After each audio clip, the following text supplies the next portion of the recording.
एक बंदे ने एक दफा पूछा, जी फर्द का दर्जा ज्यादा कि सुन्नत का?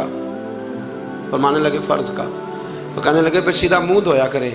आप वुजू में पहले हाथ धोते हैं, फिर कुल्ली करते हैं, फिर नाक में पानी डालते हैं। तो मुंह, फर्ज तो मुंह धोना है पहले, हाथ धोना भी वुजू में सुन्नत है, नाक में पानी डालना भी सुन्नत है, कुल्ली करना भी।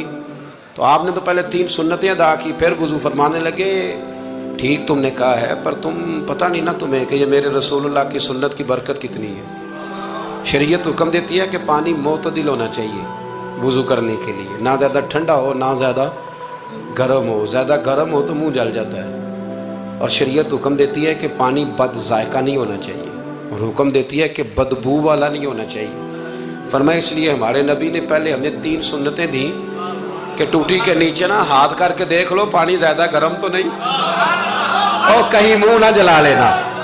और फिर हमारे नबी ने हमें सुन्नत दे के बताया कि मुंह में डाल के देख लो बद जायका तो नहीं। फिर का नाक में डाल के देख लो कि इससे बू तो नहीं आती। फरमाया मुस्तफ़ा ने कहा मेरी 3 सुन्नतें अदा करके अब चेहरे पे पानी डालोगे तो फर्ज अदा करने का मजा आ जाएगा।